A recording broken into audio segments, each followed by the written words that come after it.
Yes, I think the writing process is my favorite part of filmmaking. I like the editing process, believe it or not, and I like working with the actors a lot, and I really enjoy figuring out the shots and thinking about how to show what's going on and use the camera a little bit to express it without putting in an extra layer of the same element that's in the scene and destroying the content. I start to be able to write in a way that I like if I have a character who seems like a human being to me, as any human being, like any human being that I know, and always within that there's a situation. It seems pretty silly to say I always have to start with a character in a situation, but I have to start with a character that I really like and I'm interested in and see as a whole person. And in order for me to be able to proceed with a story, there usually has to be a fairly strong situation that they're in at the beginning. And in order for me to complete a story, I more or less have to know where it's going to end at some point in the early phase, or I don't get past the early phase.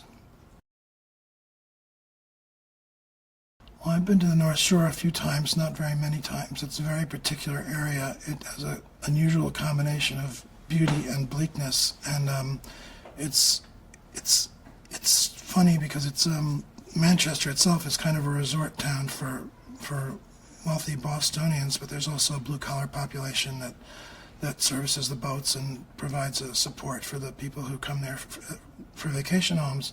It's also surrounded by other more working-class towns, Gloucester, obviously, where the suffering fishing industry comes out of, and then it's just kind of an interesting mix of real life and real natural beauty. Well, the main character, Lee Chandler, is a sort of a broken man. He's the kind of person who, if he was your super, you would wonder what was wrong with him eventually, because he seems to be not quite there at first when we first meet him, and we learn more about him as the story progresses. And in fact, he's got very close ties to his brother, and the ties that he has to his relatives who are still care about him and worried about him is what's keeping him alive. So in a way, the story's about the hazards of having very close relationships with people, because there's always a danger of something terrible happening, and then all the incredible value you get from having people love you and care about you. And both of these things going on at once is something that I'm very interested in. He has an older brother, Joe, who he's very close with, who needs him because he has health problems, and he also has a nephew. His name is Patrick, who, because his father is ill, also needs Lee's help. He's not left alone enough by the tragedy to really disappear and to go off and simply cease to exist. Casey is great. Been friends for a long time. We worked together for the first time in 2000. He's one of my favorite actors. I just think he's very special. He's very good for this part, and I'm really looking forward to doing the movie with him. He's one of these actors who he's not a show-off. He's not especially narcissistic, except anyone in the arts, including myself, is bound to be somewhat narcissistic. He's not interested in putting on a show. He's really interested in acting, and he's really interested in being emotionally truthful. He's got a great sense of humor. He's very handsome. He's very devoted to what he does. We've worked together before, so I know we speak a common language. I just think he's one of the most interesting actors around, so I feel very lucky he's doing this part, which is extremely challenging. I like to rehearse as much as possible, with as much time and money as we can spare. I like to spend on rehearsal. I'd like to try to rehearse for 3 weeks if possible with the actors, 3 or 4 weeks if possible. You don't usually get that chance, but when I filmed Margaret, we rehearsed 4 or 5 hours a day for 3 weeks, and it's incredibly valuable. If you have a cast that's substantial, good actors, they generally like to rehearse, especially if the material is emotionally challenging.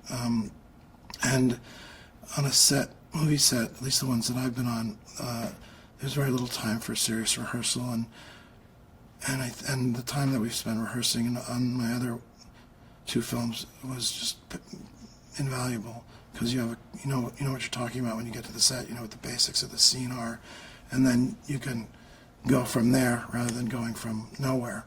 into something that you haven't explored yet. I don't know. You just write whatever successfully comes out is what you end up writing. You don't usually. I'm drawn to a lot of things, but there's only some things that I can actually write well. And I wouldn't say that I'm only drawn to heavy emotional material, but I suppose I am drawn to emotional material. But I really like humor a lot. I don't think there's much life in anything that doesn't have some humor in it. There's some very rare, great works of art that have no sense of humor. It's very rare. It's almost like having no real life to me. So I don't think of this as a heavy, dark film. I think it's a film where there's people who are in a lot of pain, but there's also it's in the context of the rest of life going on around you. And the other main character is this 15-year-old kid who's got this great life that's been disrupted, and he's not interested in having it disrupted anymore. The story is sort of a balance between this man who's been through almost the worst experience life could offer, and this kid who's had a rough time, but is this buoyant, interesting, lively kid who's one of those lucky kids who's having a great time in high school, and he needs someone to help him take care of him, and he in fact needs to guide his own uncle through the pitfalls and requirements of how to step in and take care of him. And it makes for an interesting exchange. Patrick Chandler is the other main character. He's 15. He lives in the town Manchester. He had a difficult time, but he's a very positive, he's a very unusually strong and interesting person, I think. His father has been ill on and off, and the backstory, his mother's not on the scene. He's just to look at him, you wouldn't think it, but he's doing very well in high school. He has really good friends. He's on the hockey team. He plays in a band. He's juggling 2 girlfriends. He's very pleased with his life, and he's not obnoxious. So he's a good kid, and he has a sort of emotional intelligence too that he got from his father, who was his father Joe, who was one of the sort of the center and the rock of the family. And when Joe passes away early on in the story, Patrick is put into Lee's hands, his uncle's hands, and his uncle is pretty shell-shocked from what's happened to him, and Patrick needs him to be less shell-shocked, and most of the story is the dynamic between the two of them about what Patrick needs to get on with his life and what Lee would rather not do in order to protect himself emotionally from what's happened to him before. Anybody will try to use as much real material as they can because it saves time and energy, and if it came from real life, you can be pretty sure that it's lifelike, and you don't have to invent as much the more you use from real life. But a lot of this is invented or borrowed or patched together from other things. I've never gone through anything quite this extreme in my own life, but I think you can always, I think people relate to things that haven't happened to them because they're similar to things that have happened to them. And part of the whole idea of movies and any kind of art is to put yourself in other people's shoes and see what it's like to be somebody else for a while. I don't really think about what I want the audience to come away with. I try to make the story as truthful and real as possible. And so what I hope they come away with is that they feel like they've been through a genuine experience and that they've seen a story that seems truthful to them. And if that happens, they'll have all kinds of reactions.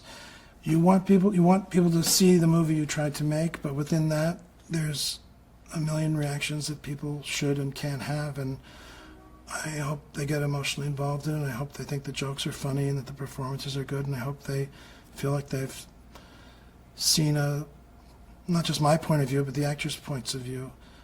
Because I kind of feel like the films and the plays and the books that I like let me see the world through somebody else's eyes, and it's very enlightening, and it's a wonderful form of communication. I think there's a reason why every culture that ever existed had a full expression of a variety of art forms. And it just seems to be something that's important to human beings, so it's important to me too.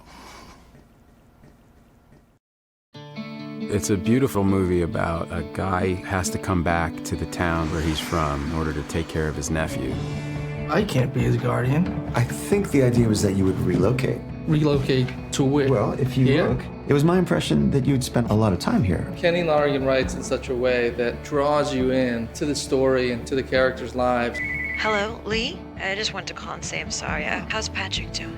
He doesn't really open up with me. His characters are so richly drawn. There's such great detail that you believe that they're real people. Where are we going, to the orphanage? Shut up. Get in the car. Can't obey your orders until you unlock the door. The writing is so subtle and nuanced and so carefully crafted that to bring all of the little things out of it, only he could do it. He writes human drama and human situations and dialogue better than anyone I've ever seen. Do you actually have sex with these girls? Strictly basement business. What does that mean? It means I'm working on it.